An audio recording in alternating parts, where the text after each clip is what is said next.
नमस्कार मेरे प्यारे भाइयों और बहनों। मैं अमरजीत स्वागत करता हूं आपके अपने YouTube चैनल कवि क्लासेस में।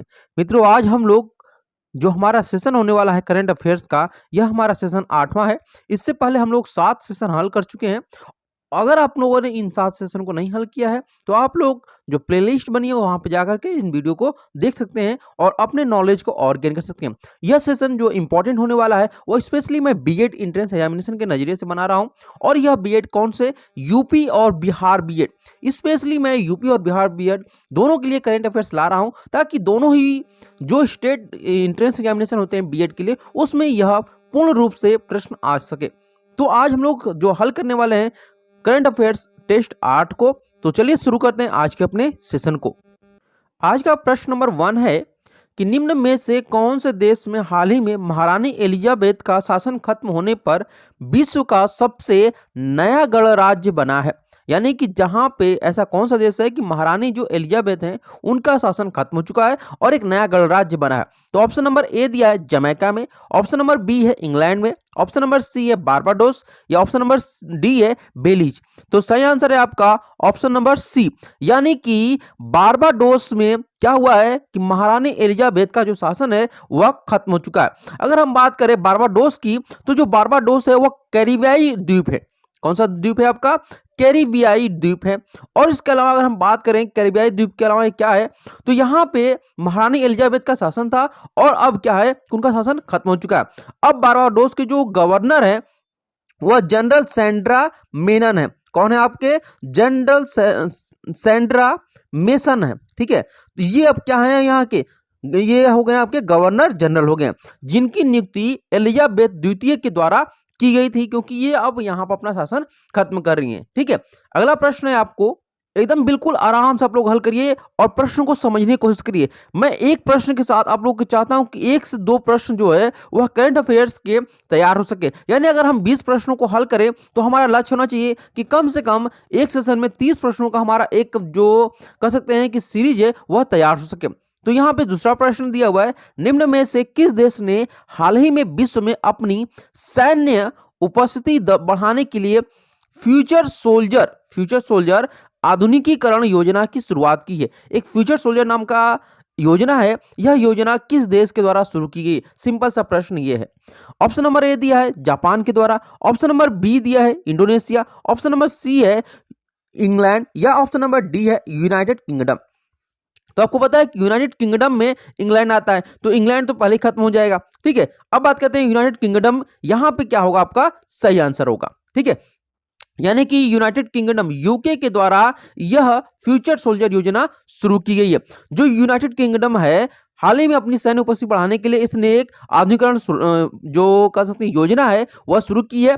और इसमें उसने क्या किया है कि कितने का निवेश करने का इसने प्लान बनाया है, तो 8.6 बिलियन, ठीक है, बिलियन पाउंड इसने क्या किया है, निवेश करने का लक्ष्य रखा हुआ है।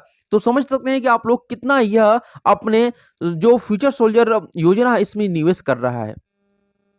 प्रश्न नंबर 3 दिया हुआ है कि 1 दिसंबर को विश्व भर में कौन सा दिवस मनाया जाता है? ऑप्शन नंबर ए है विश्व डाक दिवस, ऑप्शन नंबर बी विश्व पृथ्वी दिवस, या ऑप्शन नंबर सी विश्व ग्लोबल वार्मिंग दिवस, या ऑप्शन नंबर डी विश्व एड्स दिवस। तो सही आंसर है आपका ऑप्शन नंबर डी, यानी 1 दिसंबर को पूरे विश्व में विश्व एड्स दिवस मनाया जाता है। इसका एकमात्र उद्देश्य होता है कि जो एचआईवी संक्रमित व्यक्ति है, एचआईवी संक्रमित व्यक्ति है, या फिर जो उनका प्रसार होता है उसके वजह से जो मतलब कह सकते हैं जागरूकता उनके पास नहीं है, एचआईवी से बचने का क्या उपाय है इसकी जागरूकता नहीं है, तो इस जागरूकता को बढ़ाने के लिए इस बीमारी से जो मौत होती है उसका जो शोक होता है वह इस दिन स्पेशली मनाया जाता है। ठीक है, और इसकी जो शुरुआत हुई थी वह 1988 के बाद शुरू हुई थी 1 दिसंबर को। अगला प्रश्न आपके स्क्रीन के सामने, अभी हम लोगों ने प्रश्न हल किया है कि 1 दिसंबर को कौन सा डे मनाया जाता है, लेकिन यहाँ पे एक और प्रश्न आ गया है 1 दिसंबर से संबंधित कि 1 दिसंबर को पूरे भारत में किसका स्थापना दिवस मनाया जाता है। यानी यहाँ भारत की बात हो रही है और वहां पे पूरे विश्व की बात हो रही थी। तो प्रश्न नंबर यहाँ पे 14 का ऑप्शन नंबर ए दिया है संसद स्थापना दिवस का, या ऑप्शन नंबर बी संविधान स्थापना दिवस का, या ऑप्शन नंबर सी सीमा सुरक्षा बल स्थापना दिवस, या ऑप्शन नंबर डी इसरो स्थापना दिवस? तो सही आंसर है आपका सीमा सुरक्षा बल स्थापना दिवस। क्योंकि अगर हम बात करें तो इसी दिन सीमा सुरक्षा बल स्थापना दिवस मनाया जाता है, ठीक है, जिसे हम लोग बीएसएफ कहते हैं। और इसका मतलब बीएसएफ जो है इसका गठन जो हुआ था, इसका गठन हुआ था आपका भारत पाकिस्तान की जो जंग हुई थी 1965 की, आप लोग को पता भी होगा इसके बारे में कि 1965 की जो जंग हुई थी भारत पाकिस्तान की, इसके बाद ही 1 दिसंबर 1965 को ये बीएसएफ की स्थापना हो गई थी, ताकि जो बीएसएफ के जवान हैं वह देश की सीमाओं की रक्षा के लिए हर वक्त यानी कि 24/7 वो तत्पर रहे। अगला प्रश्न आपके स्क्रीन के सामने है। प्रश्न नंबर 5 आज क्या है कि इनमें से किस राज्य की पुलिस ने आधिकारिक तौर पर नागरिकों के लिए call your cop mobile app launch किया? तो यहां ध्यान दीजिएगा, कॉल योर कॉप, ध्यान दीजिए, तो कॉप मतलब पुलिस से संबंधित रहता है। तो ये ऐप किस राज्य की पुलिस ने लॉन्च किया? मणिपुर की पुलिस ने, गुजरात की, नागालैंड की या पश्चिम बंगाल की? तो सही आंसर है आपका ऑप्शन नंबर सी, यानी कि नागालैंड की पुलिस ने कॉल योर कॉप नामक मोबाइल ऐप को लॉन्च किया है, ताकि संकट में रहने वाले कोई भी व्यक्ति पुलिस से हर वक्त यानी कि 24/7 वह इनसे संपर्क कर सके। प्रश्न नंबर 6 दिया हुआ है कि वरिष्ठ नौकरशाह विवेक जौहरी को हाल ही में किस बोर्ड का अध्यक्ष नियुक्त किया गया है? ऑप्शन नंबर ए है शिक्षा बोर्ड का, या option number B cricket board, option number C है हॉकी बोर्ड, या फिर ऑप्शन नंबर डी केंद्रीय प्रत्यक्ष कर और सीमा शुल्क बोर्ड का? तो सही आंसर है आपका ऑप्शन नंबर डी, यानी कि केंद्रीय प्रत्यक्ष कर और सीमा शुल्क बोर्ड का इनको अध्यक्ष नियुक्त किया गया है। अगर हम बात करें केंद्रीय प्रत्यक्ष कर और सीमा शुल्क बोर्ड क्या है, तो यह एक नोडल राष्ट्रीय एजेंसी है। क्या है? एक नोडल राष्ट्रीय एजेंसी है। अगर हम बात करें कि इसका कार्य क्या होता है, तो यह जो नोडल राष्ट्रीय एजेंसी है, यह केंद्रीय प्रत्यक्ष कर और सीमा शुल्क बोर्ड, आप लोग समझ सकते हैं कि कर और सीमा शुल्क से संबंधित ये कार्य करती है। यानी भारत में जो जीएसटी होता है, जो सीमा शुल्क होता है, जो केंद्रीय उत्पाद शुल्क होता है, सेवा कर होता है, या फिर नारकोटिक्स से संबंधित जो भी कार्य होते हैं, ये सारे के सारे जो कार्य होते हैं इसी नोडल राष्ट्रीय एजेंसी के द्वारा कराए जाते हैं। अब अगला प्रश्न आपके स्क्रीन के सामने, प्रश्न नंबर 7 दिया हुआ है कि निम्न में से किस राज्य में स्थित एक चिकित्सा प्रौद्योगिकी स्टार्टअप ने चिकित्सा उपकरण श्रेणी में स्टार्टअप इंडिया ग्रैंड चैलेंज 2021 जीता है? तो ऑप्शन नंबर ए दिया है पुणे, ऑप्शन नंबर बी है बिहार, ऑप्शन नंबर सी है Uttar Pradesh, option number D है केरल। तो सही आंसर है आपका ऑप्शन नंबर डी, यानी केरल ने इस स्टार्टअप इंडिया ग्रैंड चैलेंज 2021 को जीता है।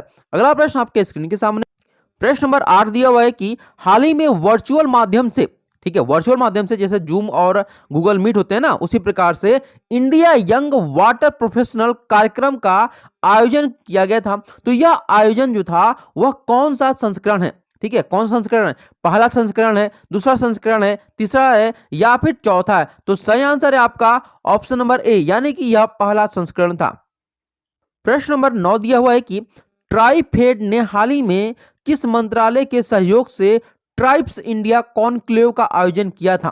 तो यहां पे आपको बता दें कि ट्राइब्स इंडिया कॉन्क्लेव है क्या, तो यह स्पेशली जो कह सकते हैं कि आदिवासी लोग होते हैं उनके लिए यह रखा गया था कार्यक्रम। ठीक है, तो इसका क्या हुआ था? तो ऑप्शन नंबर ए में दिया है शिक्षा मंत्रालय के सहयोग से आयोजन किया गया था, खेल मंत्रालय के सहयोग से आयोजन हुआ था, महिला मंत्रालय, या फिर विदेश मंत्रालय? तो सही आंसर है आपका ऑप्शन नंबर डी, यानी कि विदेश मंत्रालय के सहयोग से ट्राइफेड ने ट्राइब्स इंडिया कॉन्क्लेव का आयोजन किया गया था, जहां पर कि जो आदिवासी कारीगर है वह अपने एक दुकान लगाए थे, जिसे कह सकते हैं कि स्टॉल लगाए हुए थे, और उन स्टॉलों पर हस्तशिल्प और या फिर उनकी जो भी कह सकते हैं कि परंपरा वाली जो चीजें होती हैं उन सभी चीजों को उन्होंने प्रदर्शन किया था। तो ये सारी चीजों का यहाँ पे आयोजन किया गया था।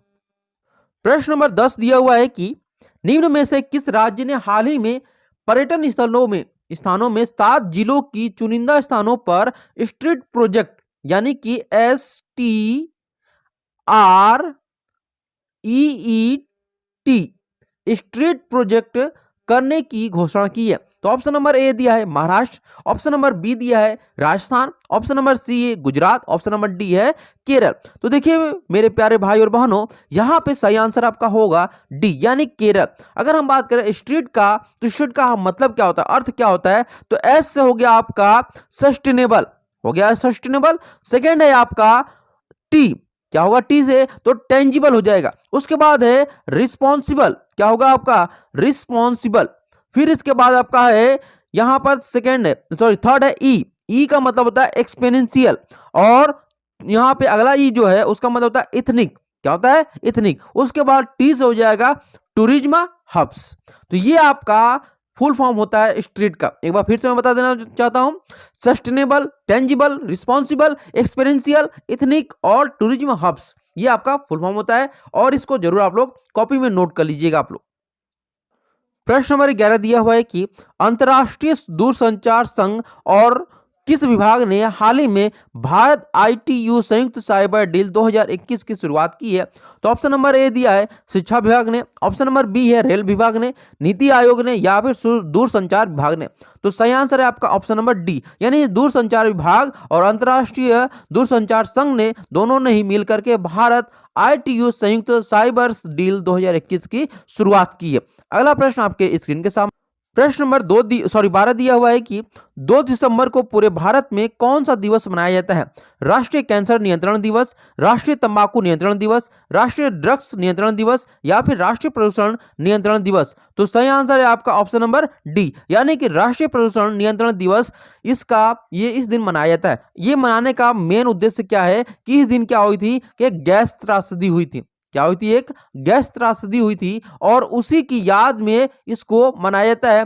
तो इसके साथ साथ यहाँ पर जो जान गंवाने लोग हैं उनके सम्मान में भी इस दिवस को मनाने की परंपरा चली आ रही है। प्रश्न नंबर 13 दिया है कि 2 दिसंबर को विश्व भर में कौन सा दिवस मनाया जाता है? अंतर्राष्ट्रीय दास प्रथा उन्मूलन दिवस, अंतर्राष्ट्रीय कंप्यूटर साक्षरता दिवस, या फिर दोनों, या इनमें से कोई नहीं। तो सही आंसर है आपका सामने ऑप्शन नंबर सी, यानी कि दोनों। अंतर्राष्ट्रीय दास प्रथा उन्मूलन की अगर बात करें तो यह यूएसए के द्वारा मनाया जाता है। ठीक है, यूएसए, क्योंकि आपको पता है कि अब्राहम लिंकन ही एक ऐसे व्यक्ति थे जिन्होंने कि अमेरिका में जो दास प्रथा था उसको खत्म किया था। तो उसी को देखते हुए 2 सितंबर को पूरे विश्व भर में अमेरिका के द्वारा इसको क्या किया गया कि अंतर्राष्ट्रीय दास प्रथा उन्मूलन दिवस के रूप में मनाया जाना लगा। और उसके साथ जो अंतर्राष्ट्रीय कंप्यूटर साक्षरता दिवस है, इसका जो उद्देश्य है कि कंप्यूटर के बारे में लोगों को जानकारी हासिल करना, क्योंकि आज का जो समय है वह कंप्यूटर का ही समय है, इसलिए कंप्यूटर के बारे में जानकारी ज्यादा लोगों को हासिल हो सके, इसलिए 2 सितंबर को अंतर्राष्ट्रीय कंप्यूटर साक्षरता दिवस भी मनाया जाने लगा। अगला प्रश्न आपके स्क्रीन के सामने, प्रश्न नंबर 14 दिया है, निम्न में से किस राज्य ने हाल ही में विद्या दिवेन योजना के लिए 686 करोड़ रुपए जारी किए हैं? केरल सरकार ने, पंजाब सरकार ने, बिहार सरकार ने, या फिर आंध्र प्रदेश सरकार ने। तो सही आंसर है आपका ऑप्शन नंबर डी, यानी आंध्र प्रदेश सरकार ने दिवेना योजना के लिए 686 करोड़ रुपए जारी किए हैं। अगला प्रश्न आपके स्क्रीन के सामने, प्रश्न नंबर 15 दिया है कि मेघालय में किस शहर में प्रसिद्धि चेरी ब्लॉसम फेस्टिवल का आयोजन किया गया था? जोवाई में, शिलांग में, तुरा में, या फिर नोंगफो में। तो सही आंसर आपका यहां पर आपके स्क्रीन के सामने होगा शिलोंग, यानी कि शिलोंग में क्या हुआ था कि प्रसिद्ध चेरी ब्लॉसम फेस्टिवल का आयोजन किया गया था। प्रश्न नंबर 16 दिया है कि कार्मिक राज्य मंत्री का नाम बताइए जिन्होंने हाल ही में पेंशन भोगियों के लिए अद्वितीय चेहरा पहचान तकनीक लॉन्च की है। तो ऑप्शन नंबर ए है Ajay Singh, option number B Rajnath Singh, option number C Hardeep Singh Puri, option number D Jitendra Singh. तो सही आंसर है आपका ऑप्शन नंबर डी, यानी कि जितेंद्र सिंह ने ही क्या किया कि पेंशन भोगियों के लिए अद्वितीय चेहरा पहचान तकनीक का लॉन्च किया। अगर अद्वितीय चेहरा पहचान तकनीक की बात किया जाए तो यह क्या है, तो यह पेंशन भोगियों के लिए जीवन प्रमाण पत्र के प्रमाण के रूप में कार्य करेगी, ये ध्यान रखिएगा। ठीक है, अगला प्रश्न आपके स्क्रीन के सामने, प्रश्न नंबर 17 दिया हुआ है कि भारतीय मूल के पराग अग्रवाल, जो कि बहुत ज्यादा इस समय टॉपिक में रहा था कि पराग अग्रवाल को हाल ही में किस कंपनी का सीईओ यानी कि चीफ सीईओ का पद से नियुक्त किया गया था। ठीक है, यहां पे देखिए 4 ऑप्शन दिए गए हैं। पहला है आपका फेसबुक, दूसरा है ट्विटर, और उसके बाद है माइक्रोसॉफ्ट, और उसके बाद है गूगल। तो सही आंसर कौन सा होगा? तो देखिए ऑप्शन नंबर यहां पे होगा आपका ऑप्शन नंबर बी, यानी कि ट्विटर पर भारतीय मूल के पराग अग्रवाल को हाल ही में कंपनी के सीईओ के नियुक्ति की गई थी। अगर हम बात करें कि जो सीईओ होता है वह क्या होता है, तो यह होता है चीफ एग्जीक्यूटिव ऑफिसर होता है। ठीक है, क्या होता है? Chief executive officer. ये किसी भी कंपनी का बहुत ही कह सकते हैं अहम सदस्य होता है। अगर हम बात करें कि पराग अग्रवाल ने किस सीईओ को हटा करके यानी किसके स्थान पर यह अपना कार्यभार संभाला है, तो वह थे जैक डार्सी। कौन थे ये? जैक डोर्सी थे, डोर्सी। और ये बहुत ही फेमस सीईओ रहे हैं। और आप लोग अगले प्रश्न आपके स्क्रीन के सामने, प्रश्न नंबर 18 है कि लंदन की इकोनॉमिक्स इंटेलिजेंस यूनिट के द्वारा जारी विश्व के सबसे महंगे शहर की सूची में कौन सा शहर पहले स्थान पर रहा है? तो ऑप्शन नंबर ए है टोक्यो, ऑप्शन नंबर बी है मुंबई, ऑप्शन नंबर सी है न्यूयॉर्क, ऑप्शन नंबर डी है तेल अवीव। तो सही आंसर है आपका ऑप्शन नंबर डी, यानी कि तेल अवीव यहाँ पे सबसे कह सकते हैं पहले स्थान पर रहने वाला है। प्रश्न नंबर 19 है आपके स्क्रीन के सामने, दिया हुआ है कि स्काई रूट एरोस्पेस ने हाल ही में किस नाम के भारत के पहले निजी तौर पर निर्मित क्रायोजेनिक रॉकेट इंजन का परीक्षण किया था? निर्मित क्रायोजेनिक रॉकेट इंजन का परीक्षण किया था। तो यहाँ पे ऑप्शन नंबर ए दिया है विज्ञान 1, धावक 1, धवन 1, सुरक्षा 1। तो सही आंसर है आपका option number A, sorry C, यानी कि धवन 1 यहाँ पर इसका परीक्षण किया गया था। और आज का हमारा आखिरी प्रश्न है कि भारत के वर्तमान शिक्षा मंत्री कौन है? धर्मेंद्र प्रधान है, स्मृति ईरानी है, निशंक जी हैं, या उपरोक्त में से कोई नहीं है? तो सही आंसर है आपका ऑप्शन नंबर ए, यानी कि धर्मेंद्र प्रधान जी हैं। अगर आपको यह सेशन पसंद आए तो इस सेशन को जरूर लाइक करिएगा।